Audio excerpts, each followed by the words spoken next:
Hello डोलू। Hello. तो सभी को जरा प्रणाम कर लो। नमस्ते।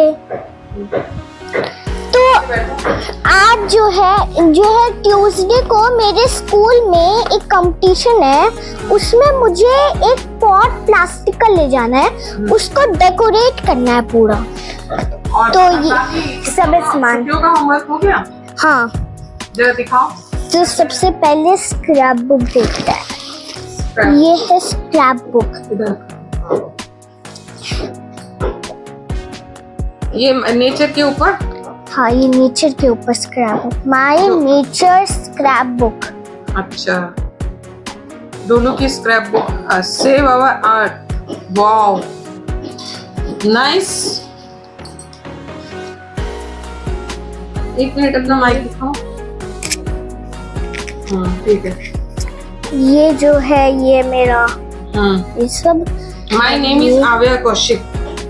During the holiday, I learned about nature. Researched how plants grow, environment. Also plant some plant shows what I learned about the nature. Good. और ये जरा फोटो भी तो दिखा दो। ये क्या? ये मेरे साथ में जो हेल्प कराई थी, जो ये बोलो। ये प्लांट और लगाया ये था। प्लांट लगाया था, और ये मैंने प्लांट में वाटर दिया था। और ये जो है मैंने जोर से बोलो। ये लगाया था।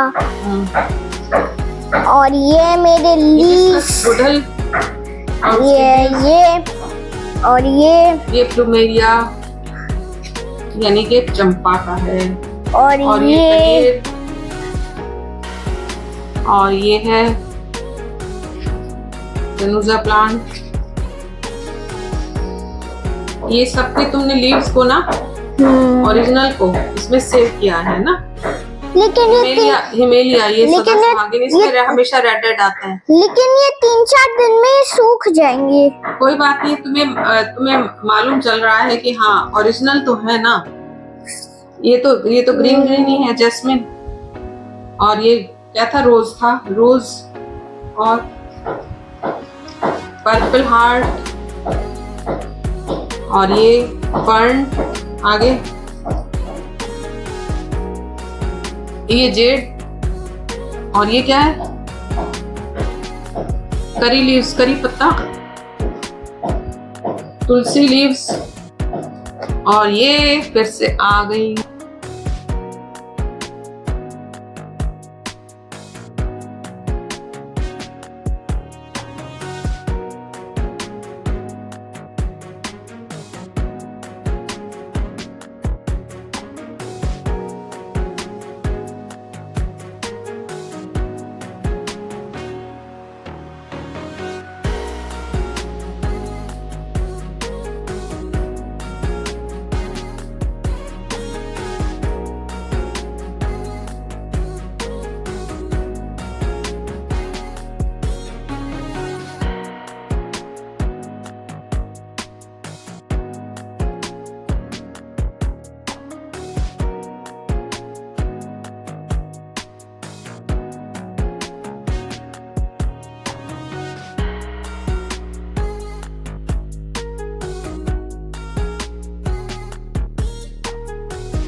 और ये डोलू की छुट्टियों में देखिए कुछ करतब उसने जो किए। एक बिस्किट लेकर के आई, और उसके बाद उसकी चॉकलेट उसने अलग से निकाल ली।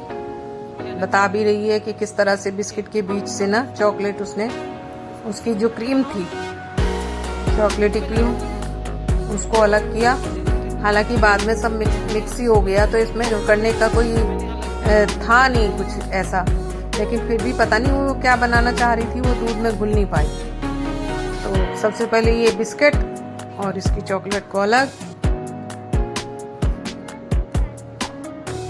अब देखो, दोपहर में नींद आना नहीं है और कुछ ना कुछ करना है, उसके बाद में फिर हमको भी साथ में लगाना है उसके, तो अब लगना पड़ा मुझे भी साथ में। तो सबसे पहले हम इनको जो है ना बिस्किट जो इसके सारे हैं उनको मिक्सी में करना पड़ेगा, सबको मिक्सी में क्रश करके अच्छे से पाउडर बनाएगी। और ये देखिए, जो उसने अलग से जो क्रीम निकाली थी ना, क्रीमी चॉकलेट, उसमें भी दूध मिलाया और उसको मैश कर रही है। लेकिन वो मैश हो नहीं पा रही, इसलिए एक साथ मिक्सी में उसको करना पड़ा। एक्चुअली इसको बीच में बाद में फिल करना था, लेकिन ये देखिए ये दूध में मिक्स नहीं हो पा रही, तो इसलिए मैंने कहा कि सबको एक साथ ही कर देते हैं।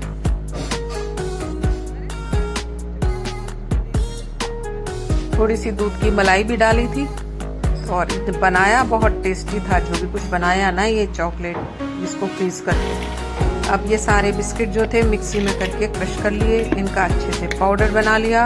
रुको,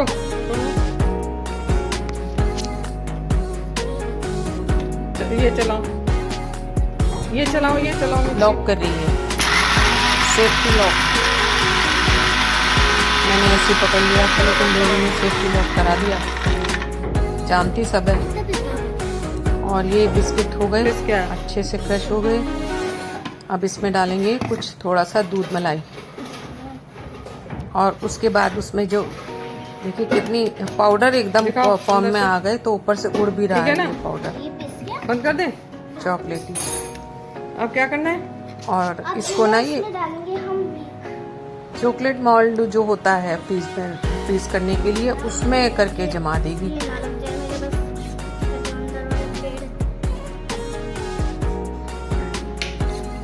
मैं बोल रही थी कि ज्यादा से ज्यादा मलाई भी डालो, लेकिन वो मलाई डालने के पक्ष पे नहीं रहती। मलाई से बच्चों को ना कुछ ज्यादा ही परहेज रहता है।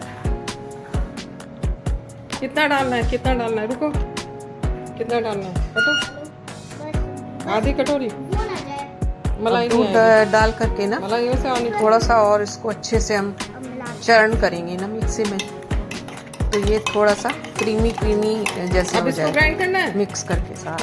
लाओ इसको, वहाँ इसमें ग्राइंड होगा ये। इसमें ग्राइंड नहीं करना। हाँ, इसको भी मिलाना है, इसको मिलाना है। और ये जो बीच का निकाला था ना उसने पार्ट, इसको भी इसी में चरण कर लेंगे। क्यों? तो इकट्ठा हो करके फिर मोल्ड में डाल करके बहुत बढ़िया जमा इसका, ये बहुत अच्छा लगा बाद में, टेस्टी। थोड़ी देर बाद ये जम गया, और खाने में ना ये बता दें कि क्या आइसक्रीम लगती होगी या चॉकलेट, दोनों को मिक्स कर दो ना, टेस्ट को दो, उस टाइप का फ्लेवर ये दे रही थी इसकी। ये तरह की शेप्स में इसकी चॉकलेट आइसक्रीम,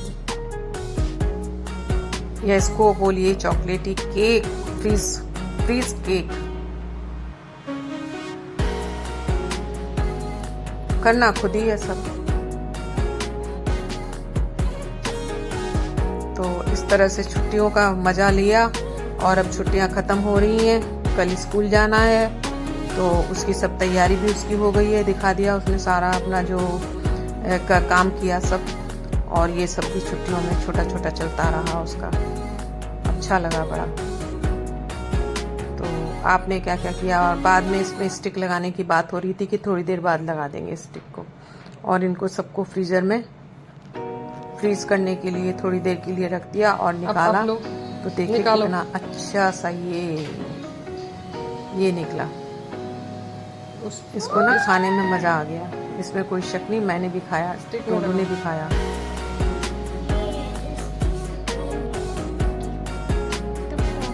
तरह तरह की शेप में ये जो निकले हैं ना इसके भी चॉकलेट आइस। एक और ऊपर को करना,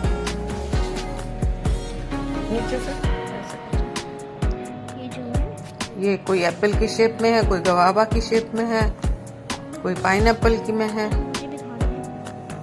हाथ पे करके दिखा रहा हूँ। बहुत मोटा सा ये निकला, अच्छा सा। नीचे से स्टिक अंदर कर सकते हो सर, नीचे से दिखाओ मुझे, इधर को तो लाओ। अच्छी टेस्टी डिश ऐसी छुट्टियों में डोलू ने अपने हाथों से तैयार की।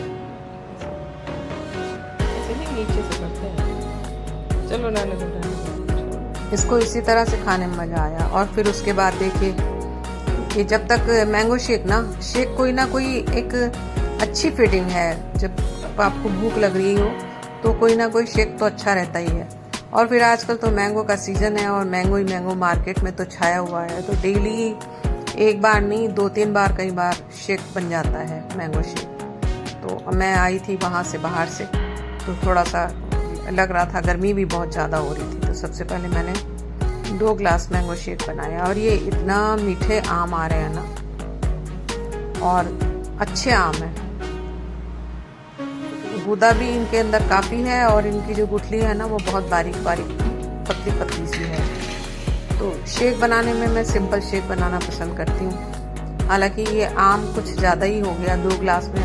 मुझे लगता है कि इतने बड़े आम में ना 3 ग्लास शेक आराम से बन जाता है। तो ज़्यादा दूध हो, आम बहुत ज़्यादा ना हो, बहुत ज़्यादा गाढ़ा ना हो, तो ऐसा पसंद आता है मुझे। लेकिन इस आम के अंदर से इतना ज़्यादा गूदा निकला और मुझे 2 ही ग्लास तक बनाना था। ज़्यादा ना मैंगो शेक को बना करके रखते नहीं है, ताज़ा ही बनाना अच्छा रहता है। इसमें डाल दूंगी थोड़ी सी चीनी, क्योंकि मुझे अच्छा लगता है मीठा। मुझे बिना चीनी के अच्छा नहीं लगता, चाहे जितना मीठा आम हो। थोड़ी तो चीनी, बहुत छोटे से स्पून हैं, टीस्पून से भी छोटे, तो उनसे मैंने चीनी डाल दी। पहले मैं इसको क्रश करूंगी आम को, तो मिक्सी में पहले क्रश कर लूंगी जितना क्रश हो सकेगा, क्योंकि दूध डाल करके ना फिर आम का गुदा जो है पूरा तरह से मिक्स नहीं हो पाता। कई बार हमने देखा है कि उसके रेशे ठीक से उसमें मेल्ट नहीं हो पाते। तो सबसे पहले ऐसे कर लूंगी, उसके बाद दूध डाल दूंगी।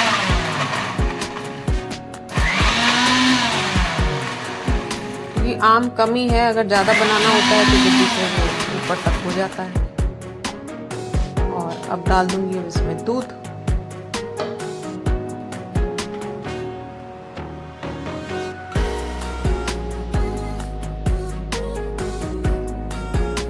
तो हो जाएगा मैंगो शेक तैयार, ठंडा।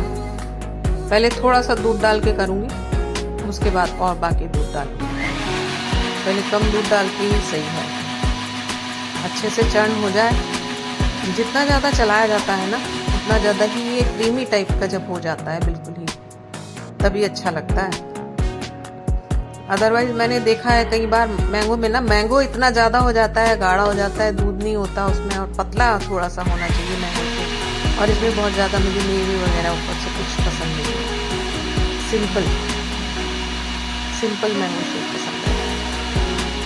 ये 2 ग्लास मैंगो शेक हो गया तैयार। सबसे पहले और कन्नू, रिशु और डोलू गए थे मॉल, उसके बाद चले गए वो लोग जिम, और हम होकर के आए थे एक एग्जीबिशन से, ट्रेड फेयर से। तो गर्मी लग रही थी बहुत ज़्यादा, क्योंकि मस्त गर्मी चल रही है पूरे इंडिया में ही नहीं, बाहर सब जगह, यूरोप तक में भी बुरा हाल है गर्मी का, पिघल रहे हैं। तो मैंगो शेक पहले पी लें, उसके बाद आपसे बात करते हैं। हो गया 2 ग्लास मैंगो शेक तैयार।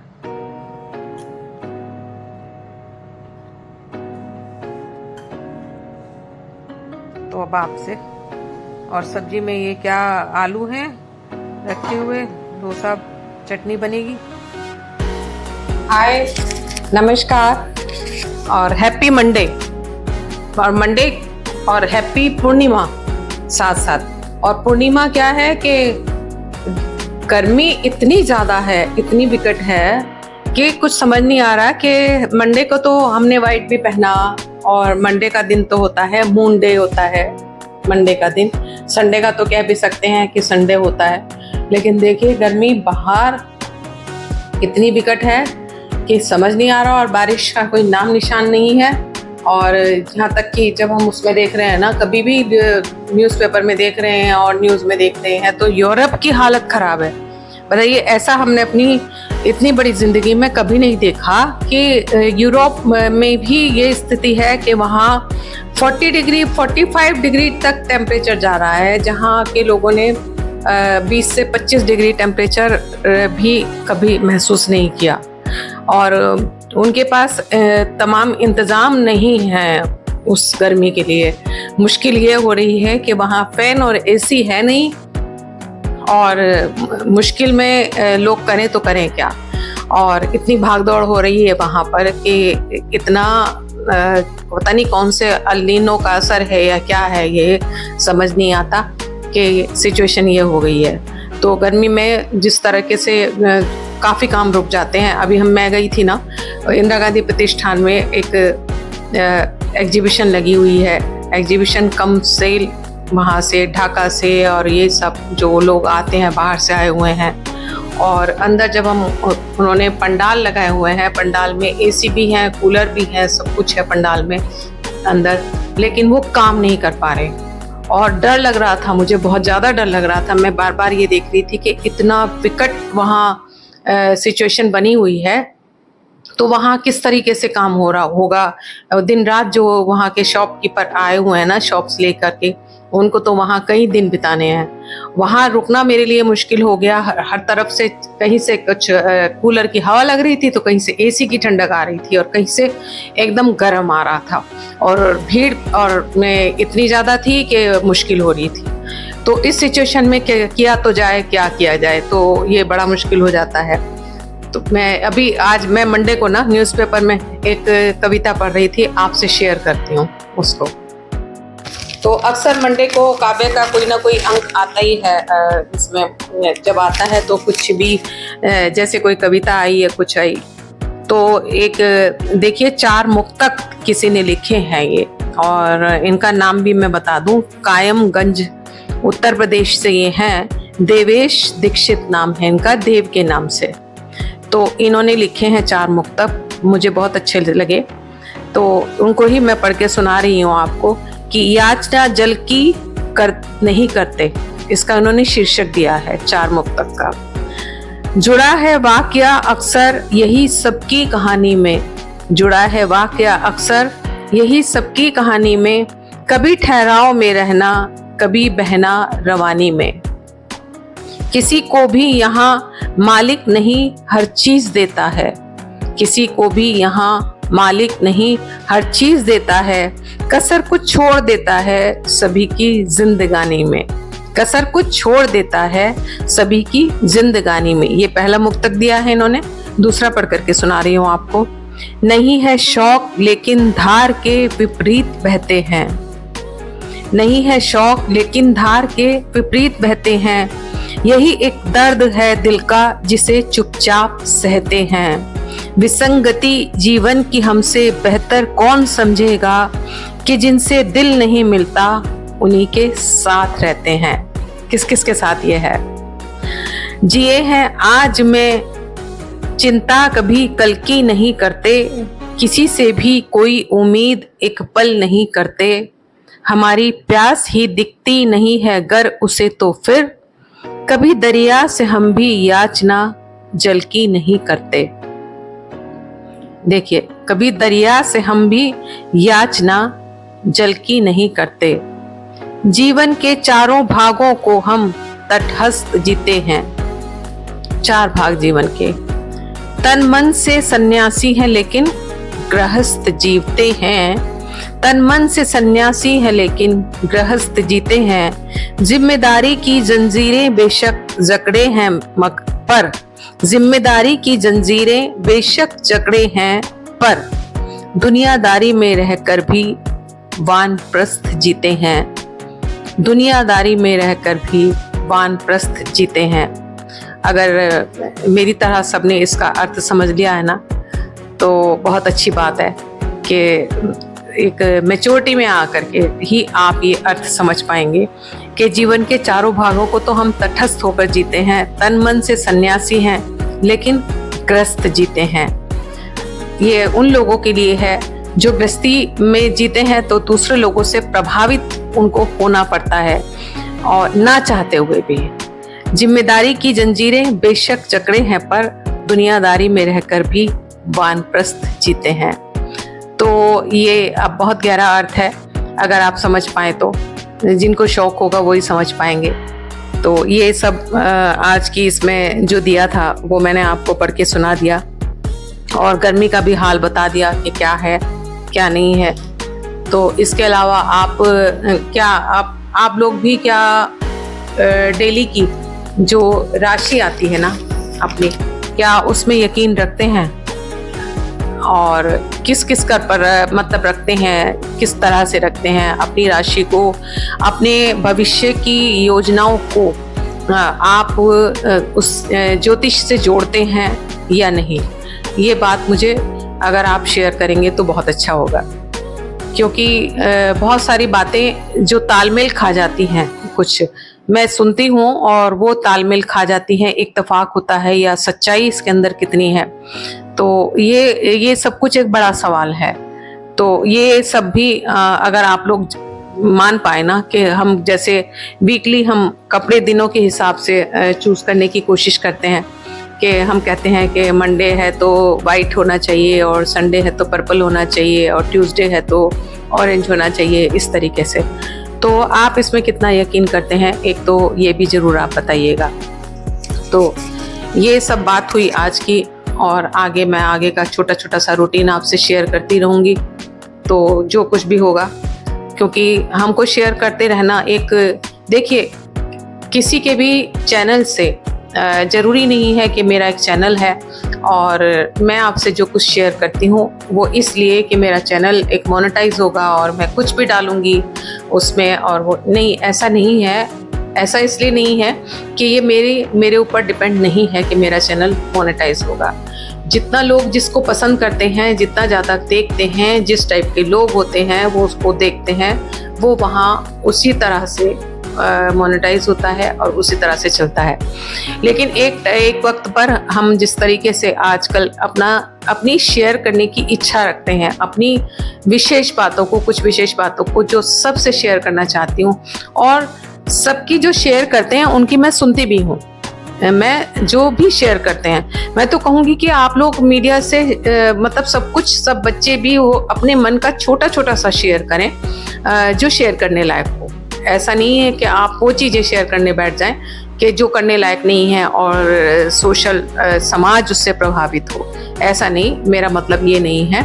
लेकिन मेरा मतलब है कि अकेले बैठे बैठे अगर हम एक दूसरे से शेयर करते हैं अपनी भावनाओं को, अपने किसी काम काज को, अपने किसी घर की छोटी छोटी चीज़ों को, कि हमने कुछ बनाया है, देखिए हम यहाँ गए थे, हमने ये किया वो किया, तो अच्छा लगता है।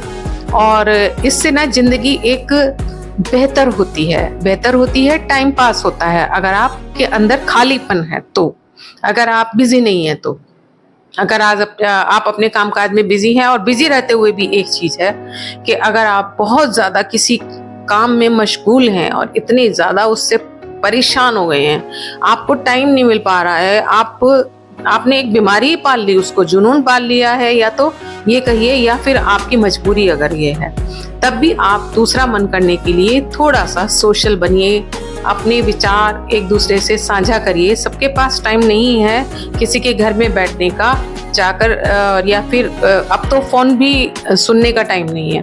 तो हम इस तरीके से शेयर करते हैं कि जब किसी को कुछ फुर्सत मिलती है तो हम एक दूसरे के विचारों को तब साझा करके सुनते हैं और उससे हमारा भी मन बहलता है। आपका क्या ख्याल है इस बारे में, आप ज़रूर बताइएगा। और मैं तो न्यूज़पेपर भी डेली पढ़ती हूँ, जितना संभव हो सकता है उतना न्यूज़पेपर भी पढ़ती हूँ, मोबाइल भी देखती हूँ। हालांकि ये चीज़ें बहुत दिक्कत कर रही हैं, आँखों के लिए प्रॉब्लम आ रही है, और ये सब जो हो रही है तो बहुत थक जाते हैं हम लोग, आँखों से थक जाते हैं। वो बात दूसरी है कि हमें किस तरह से करना है, ये हमारे ऊपर डिपेंड करता है। लेकिन फिर भी अपने आप को, अपने विचारों को साझा करना, ये हमारा एक मौलिक अधिकार भी है। तो आपका क्या ख्याल है, ज़रूर बताइएगा।